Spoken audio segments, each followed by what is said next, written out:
All right, everybody, welcome to the Locked On Avalanche podcast, part of the Locked On Podcast Network. Your team every day. I'm your host, Chris Maselli. With me, as always, Mr. Shaggy Von Doom, Kyle Sullivan. Not good in Avalanche land right now. They are now losers of 4 in a row. They lose 4-1 to Winnipeg. Kyle and I will break all this down. It's chaos in Avalanche City right now, and should it be? So we will break everything down and kind of give you our 2 cents on everything going on with the Avs right now. First things first, thank you for making this your first listen of the day. That is always appreciated. Follow the show on social media outlets, LOPN_Avalanche on Twitter, Locked On Avalanche on Instagram. Questions, comments, lots of concerns, send them to lockedonavalanche@gmail.com and follow our show over on YouTube. Hit subscribe and get notified when a new show goes live. Okay. Let's talk about this because yeah, the Avs have lost 4 in a row. First time since 2019 that they have lost 4 in a row. And I don't know if it's because we're not accustomed to them losing this many games consecutively, or it's because it's so close to the playoffs. And you've heard on this show numerous times how you go into the playoffs usually simulates how you play in the playoffs. But I think it's a little bit different for the Avs because of who they are missing. I'm not trying to use that as an excuse. It's just a fact. You are down big time members of this team. But I will still say the guys that you do have, you should still be winning games. So my concern is not so much for the future right now. And by the future, I mean the playoffs. That's assuming we get guys back. Which I'm going to assume that. I can't guarantee it. But my concern is for the here and now. My concern is a 4-game losing streak. That's my concern. My concern is not the playoffs right now. We'll see what they have on their roster game 1, round 1.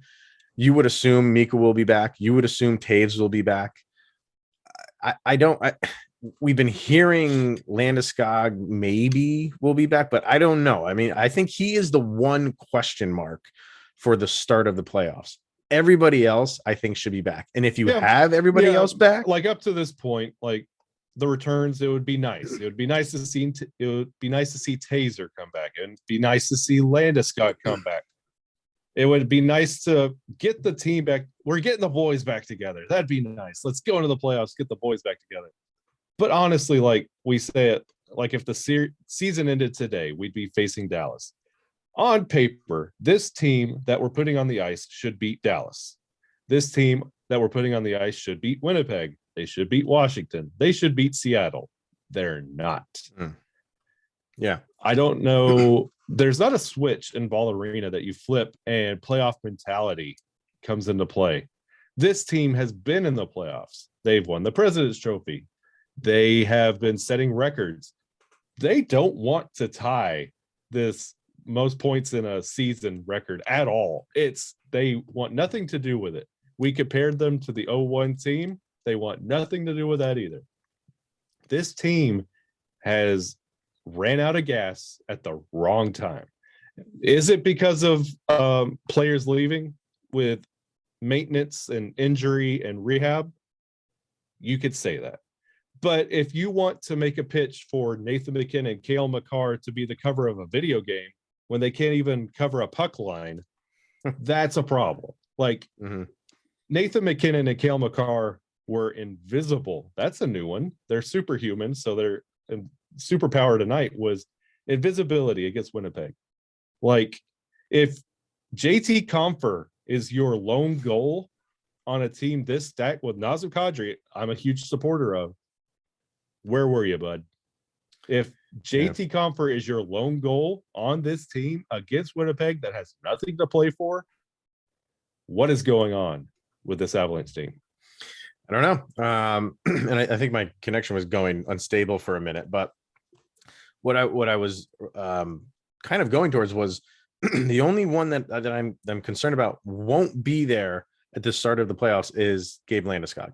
And if that is the case, if he's the only one who's out, this team should be just fine. They should be. But you are right. There is, is there a switch that gets turned on? I think teams will put in maybe more effort because the playoffs are around, but that doesn't guarantee a win. You know what I mean? Like, and we were talking last week about everybody's just thinking if Vegas somehow miraculously gets in, they're just going to turn it on. You'll see a better effort because it's the playoffs. But, if you're going up against a team like the Avs who should be healthy, I'm still very confident that the Avalanche can win that series. I'm still confident they can win the first round series no matter who they're playing. I think, it's hockey, so they're going to be given a run and you'll get the best from the other team. And I think the Avalanche can withstand that if all they are down is Gabe Landeskog.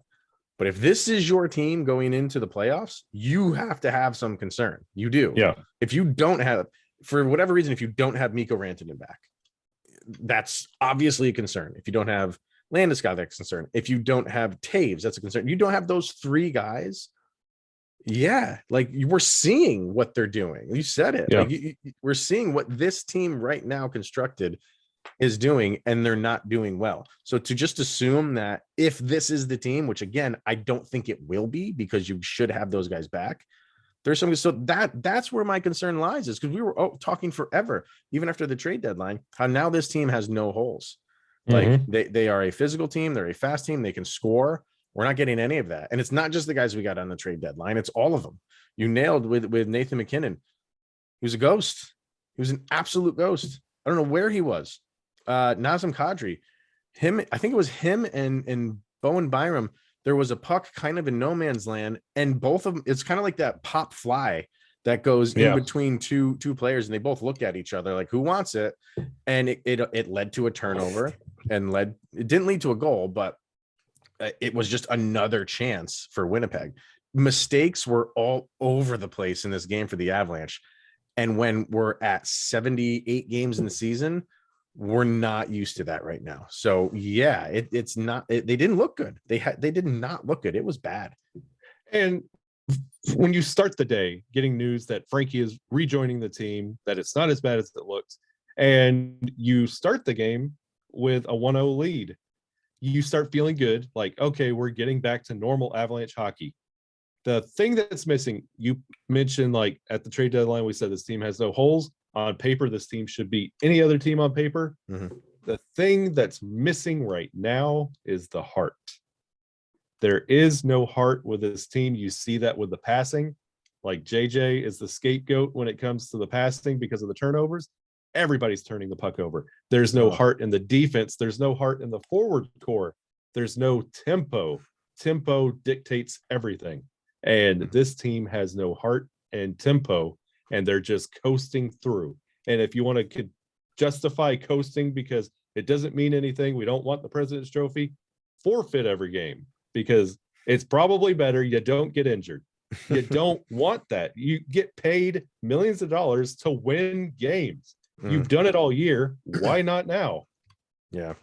I can't go that down that road of like, saying that they don't have heart. Like, I get it, but I can't, like, it. They don't, like, once they were down, they took a lead. Practically they had the lead 1-0. And then, once they lost it. Yeah. I mean, it's just the eye test in watching them play was just like, here we go again. Now we have to battle back again. And we haven't been able to do that the past handful of games, or 3 games anyway. And they just seem defeated, and the game's not over yet. That's where I am with it, is they just look down and defeated, and knowing that they've struggled to get that 1 goal. Now you're telling us we got to get 2 to take the lead back in 9 minutes. For a team that just scores seemingly at will for most of the season, the guys that they have right now, you would normally say, like, yeah, okay, we still have Nathan MacKinnon.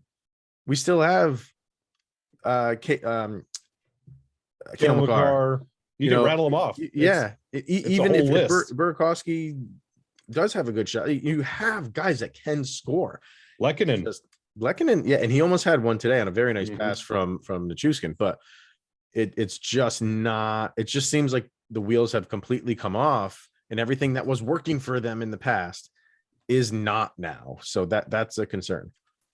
A week ago, we scored a touchdown on the Carolina Hurricanes. A week removed, we can't beat Seattle, Washington, Winnipeg, for goodness sake. And guess what's a week from now? The playoffs. Yeah. Like, Yeah. is this how back and forth this team could go? I would like to see us swing the other way, but how far removed we are from hanging touchdowns to barely winning games. That 9-game winning streak seems like it was last year at this point. It does. So I think we both have concern. It's a little bit different how we are taking the concern. Mine is immediate now. And I don't like how they're playing. Clearly, when you lose 4 in a row, you're not going to like how they're playing. But I still feel good about the playoffs if we get those guys back. So we'll see. But I mean, like you said, it's a week away. So things got to get turned around quickly. All right, more to talk about. First, we're going to talk about our newest partner, and that is Athletic Greens, something that Kyle and I are using daily. And it is a 1 scoop a day, delicious scoop in your morning water. Don't throw in anything else, nothing coffee or anything like that. Yeah, just a little bit of water, a glass of water, scoop of Athletic Greens, and you're set for the day. You're absorbing 75 high quality vitamins, minerals, whole food sourced superfoods, and probiotics to help you start your day right. The special blend of ingredients supports your gut health, your nervous system, your immune system, your energy, your recovery, your focus, even your aging. Maybe we should send some over to the Avs, and maybe you should start their day off with some Athletic Greens. Athletic Greens. Yeah, Athletic Greens was created when the founder experienced a ton of gut health issues and ended up on a complicated supplement routine to recover, and it cost him about $100 a day. So he created Athletic Greens after experiencing how difficult it was to create an optimal nutrition routine on your own. It costs you less than $3 a day, and if you're investing in your health, it's cheaper than your cold brew and coffee habits. It's cheaper than getting all the different supplements yourself, and you're investing in an all-in-one nutritional insurance. So right now, it's time to reclaim your health and arm your immune system with convenient daily nutrition. It's just 1 scoop in a cup of water every day, and that's it. No need for a million different pills and supplements to look out for your health. And to make it easy, Athletic Greens is going to give you a free 1-year supply of immune supporting vitamin D and 5 free travel packs with your first purchase. All you have to do, visit athleticgreens.com/NHL network. Once again, it's athleticgreens.com/NHL network to take ownership over your health and pick up the ultimate daily nutritional insurance. Okay, so still gonna talk about this game over on Money Puck, who tracks all statistics, and they have a lot of good graphs up there. And one thing, with the goalies, they're tracking, not only just shots, but the danger shots, low danger, medium danger, high danger shots. Against Darcy Kemper, Winnipeg had 39 low danger shots, 18 medium, and 6 high danger shots. Now compare that to the Avalanche against Hellebuck, and the Avalanche, I'll just go straight to the high danger shots. 1. A single high danger shot against Connor Hellebuck. And when you have a goalie as good as him, and yes, they're not having the best of seasons, but he is one of the best goalies in the league, that just shows you that they're struggling to generate offense. And they were atrocious in transitioning against the Jets. Awful. They could not get the puck out of the defensive zone. And when they did, it's like they turned it over right away. The worst play of the game was the Cogliano miss when he didn't handle the pass. It wasn't, it was a pass you need to handle. I get, you know what I mean? But it wasn't right on the stick, but still, it's near your body, and you need to corral that and get the puck out of the zone. Created a turnover, created a Winnipeg goal. And there were a number of times the Avalanche turned the puck over in the defensive zone Jack Johnson just whiffed on a puck, completely whiffed on it. There was a guy around him, but it wasn't like he was under pressure, and he just whiffed on it. And it led to a good chance. Lucky that was when Kemper was, stopping everything. It was just, but that one play, the one with Cogliano, was just a kind of a microcosm of the day for the Avs trying to get the puck out of the defensive zone. It doesn't bode well for the team that the best offensive transition of the day can be tracked, can be remembered, and belongs to Ben Myers. Like he Which went one did coast, he have? He had a coast to coast, like he kind of wove in seamlessly and set it up, which I was like, wow, we could set things up. But he got into the zone and was able to stop and set up and didn't do anything just silly. Okay. Other than that, forget about it. Because they're still not setting up on the power play. Oh my God. Horrible. Like, what's happened to this power play? Is Gabe Landeskog that, like, he doesn't carry the puck in.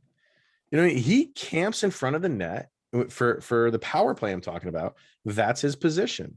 He's not responsible for getting the puck in the zone. So why are we struggling to get into the zone on a power play? We talked about this in the Avalanche Twitter space, the Locked On Avalanche podcast Twitter space. Make sure you join. Those are super fun. Yeah. The Avalanche were winning games without Landeskog. This team has taken on a completely different identity without Mikko Rantanen. And that's big. And we always talk about like how he's always starting the play. He's like aggressive in the forecheck. He's always starting the play. He's the fourth or fifth member to touch the puck on every goal. And I think that is the key ingredient that is missing with this team, with how everything's set up, and the passing and the offensive transitions is the absence of Mikko Rantanen, who apparently has bubonic plague or whatever it is. It's non-COVID related, so we can make up whatever it is, but it's enough to keep him out long enough that we can, who knows what it is. The Avalanche have taken on a completely, we've been without Nathan McKinnon, we've been without Nuke, we've been without many players so far this year.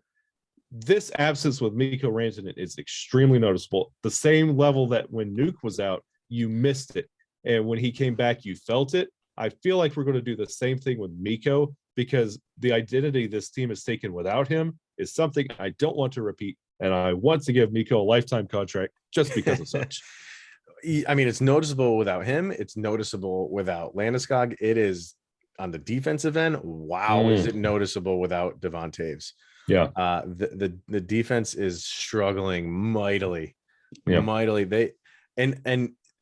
I guess Josh Manson wasn't even on the ice in the third. And I don't think that was due to coach's decision. I think he got hurt somewhere. No. I mean, we're recording this right after the game, so something to keep an eye on, and I'm sure we'll get some more notice on that on Monday. But he was one of the only two Avalanche players with he had 0 on the plus minus. Yeah. JT Comfort and I think it was Abe Kubel were like +1. Everyone else were taking minuses. Abe Kubel, Newhook was +1. Newhook, Comfer, everybody else was negative or 0. But on the defensive end, like I thought the best defensive player last night was Bo Byram. I thought he looked good. Like he didn't get, and he had one shot on goal. But I mean, again, and a silly penalty in the first. Yeah, what was that penalty? Well, where is it? The hooking one. Yeah. He could have done without that. But I thought he played a good game. I thought he, you could see the effort there from him. But I think, Sam Girard struggled again. I think he's just lacking confidence right now. I don't know what it is, but the defense, you give up 44 shots. 44 shots you gave up. Yeah, you stopped them 0 for 2 on their power play. But it was like Winnipeg could do whatever they wanted to do. And again, that's not something you're used to seeing from an Avalanche team. You're seeing like clamp down D, force some turnovers, have some good checks, get the puck out of the zone, and away you go. And man, they struggle. That was we've been saying it all year long that's kind of been like their Achilles heel is defensive to offensive transitions and getting the puck, a zone exit, clean zone exits. And then when they made the trades for Lehkonen and for Manson and even for Sturm, you're like, okay, those guys are good at doing so. Now those depth lines will be good at zone exits. And for the most part, they have been. Like it was noticeable, but this last chunk of games, it's gone away. And it was on display, or it was not on display, however you want to take that, against Winnipeg. That was a struggle to get anything out of that zone. And my God, you look at the heat maps, if you go to Natural Stat Trick, and it just shows you. They couldn't get anything going. A couple times they did, but you don't want a couple times. You want the entire game, or I shouldn't say the entire game. That's the pipe dream, but you know what I mean. Most of the game, you want to be in control, and the Avs had no control. And hold on, breaking news. Did you know Eric Johnson played last night? I did, because he had a very nice pass to JT Compher. I want to give him credit for that. But yes. What a return to the roster. Eric Johnson and Jack Johnson. Hey, you know what? You're talking about the zone transitions. Two most experienced defenders that we have who should know a thing or two about zone transitions, EJ and JJ. Yeah. And you're not getting it. You're not getting it at all. The tempo is off when it comes to just passing everything. Even though the Avalanche, like early in the first period, were able to capitalize on a turnover. Well, Nuke had a really good shot off a turnover behind Winnipeg's net.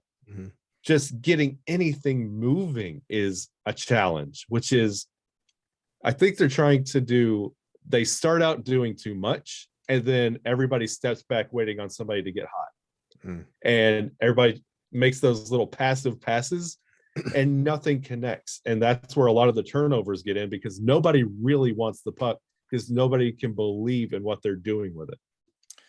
Yeah, I mean, I thought the start of the second looked better. They had a couple, offensive possessions where they were sustained offensive possession, and then it's gone for like 10 minutes, and it's just this back and forth game that they play. They get the puck in, and by the time they get to, they're playing so much defense that when they finally do get the puck and can get it out of the zone, they have to dump it in and get a line change. Yep. They can't go and set up any offense because they're gassed. They've been out there for 45 seconds to a minute. So it's just they're not just clicking right now. And you want the guys that are out, you want them to come back now so they can get all that rust off. You don't want the rust worn off in the playoffs. Yeah. So all right. Let's hear from BetOnline and Built Bar, and then we have a sound check that we need to get to. This is a good sound check. So betonline.net, it's your number one source for all of your betting stats and sports info. And you can find the latest sports developments, league reviews, and news, including this year's basketball playoffs and the start of the Major League Baseball season. BetOnline is your continued source for all of the sporting wagering information, from live betting to playoffs to esports and more. Head to the website today or use your mobile device to learn more about the trends and the action. It's betonline.net, where the game starts. And of course, Built Bar, you know it, you love it, and you have not tried, or if you have tried Built Bar Puffs, how amazing are the Built Bar Puffs? They're honestly one of my favorite things on earth right now. It was the Colorado Avalanche, but after a 4-game losing streak, now it's Built Bar Puffs. They're fluffy, they're marshmallowy, they're the first ever protein infused marshmallow protein bar. And they're not just a protein bar, they're more like a treat, because they're covered in 100% real chocolate, and they come in incredible flavors like cinnamony churro, coconut marshmallow, banana cream pie. And even the regular Built Bars are covered in 100% chocolate as well. And those can come in some delicious flavors like mint brownie, coconut almond, peanut butter. They have like 2 or 3 different peanut butter kinds, which are fantastic. And check out the website, because they always have new and exclusives available that you got to catch pretty quick, because they sell out fast. And most Built Bars contain 130 calories, 4 grams of sugar, 4 grams of net carbs, and 17 grams of protein. So go to built.com, use the promo code LOCKED15 to get 15% off of your order. Once again, the promo code is LOCKED15 for 15% off at built.com. All right, sir. Sound check to get to, and loss number 4.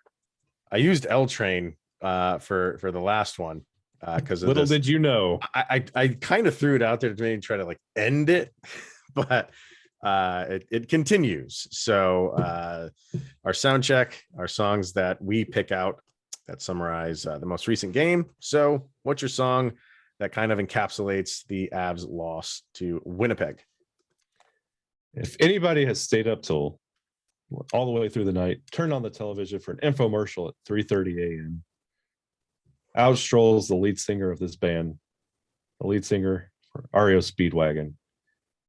And he says, "Do you remember my song?" And it's, "I Can't Fight This Feeling Anymore." And he talks about this compilation album. I was going to say it's for a compilation. Yeah. It's him, and he like literally sings it a cappella, and it's weird. And it's really, oh, it's cringy.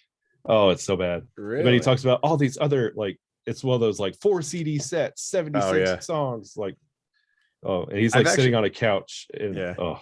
Well, what's the lyric? You threw out a lyric. Oh, that's I can't fight this feeling anymore. I've forgotten what I've started fighting for. Like a ship without an oar. I actually saw REO Speedwagon in concert. Really? It was REO Speedwagon, Styx.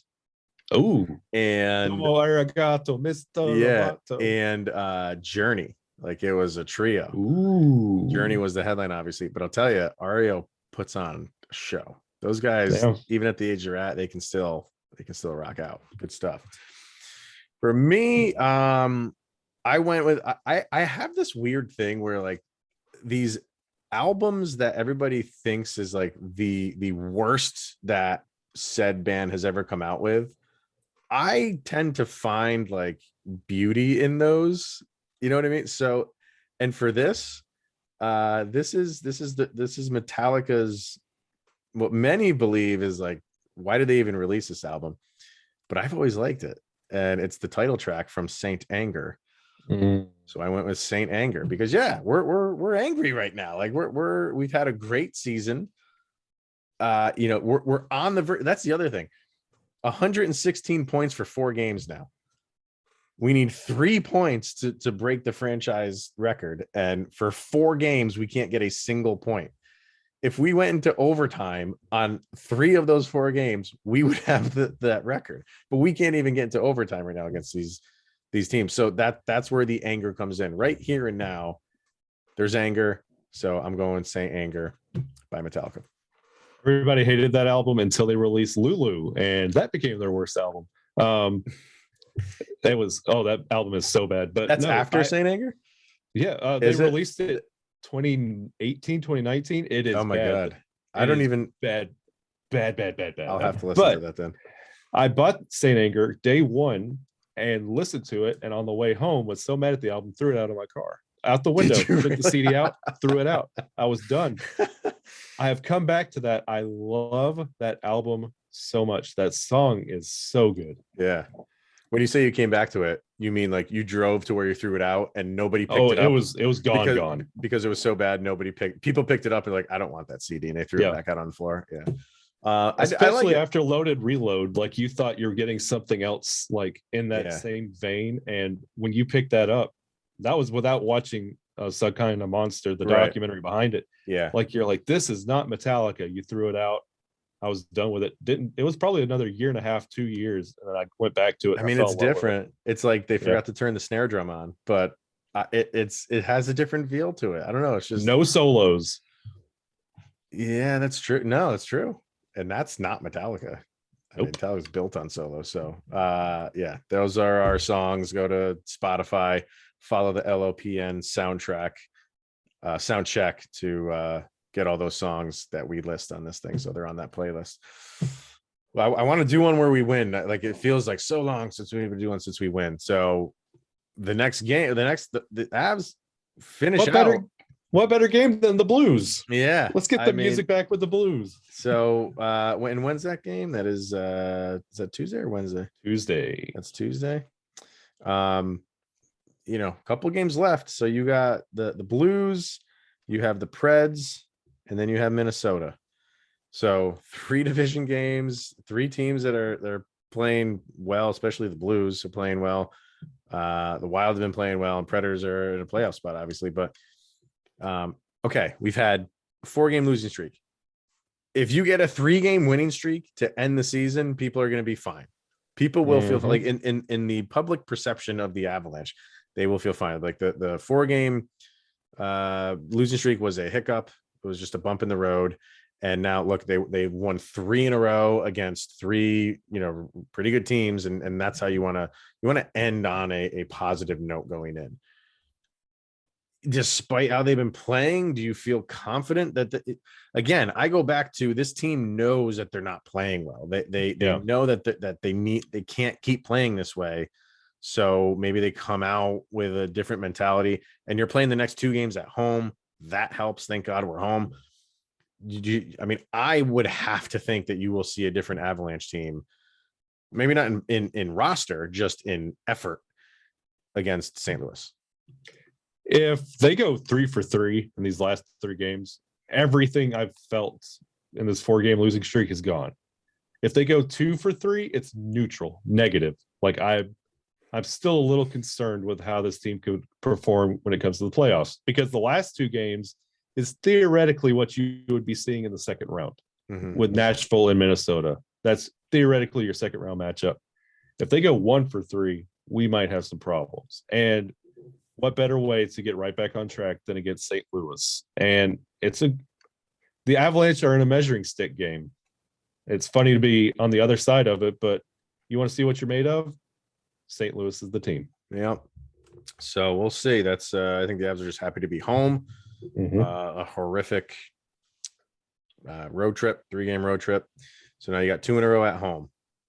Win those 2, and then see, because you get the Predators and Wild. That's back to back. So you're going home, then traveling to Minnesota. But you're just, if you have a 4-game losing streak, all you're worried about is this next one. You know what I mean? It doesn't matter what the other two games are. You got to win this one. You do not want that to go to 5. So we'll see what happens tomorrow in terms of news. And speaking of news, we got good news with Pablo Francouz, who was taking shots, has a nice little shiner, but it doesn't seem like he's going to be out at all. So maybe he gets a start to kind of test his dome up here, taking some pucks off his the Thor eye. So, but yeah, we'll see what happens. But who knows what's going on with Mikko Rantanen? It's just odd we've heard nothing from that. It's just so. I know. Well, all that you've heard is it's non-COVID related. All right. Well, then what is it? Does he got diarrhea or something like that? Great. Now our sicknesses are being scaled like an upper body injury. I know. So we'll see. Maybe he comes back, and then that's a completely different look right off the bat with him alone. So whatever happens, Kyle and I will be back tomorrow. I believe we are going to record with Armando. I got to get a hold of him, make sure we're doing that. So we might have a Locked On Avalanche, Locked On Panthers crossover for you guys tomorrow. Until then, he is Mr. Shaggy Von Doom, Kyle Sullivan. I am Chris Maselli, and this is the Locked On Avalanche podcast. Thank you for making this your first listen of the day, and we'll see you guys tomorrow.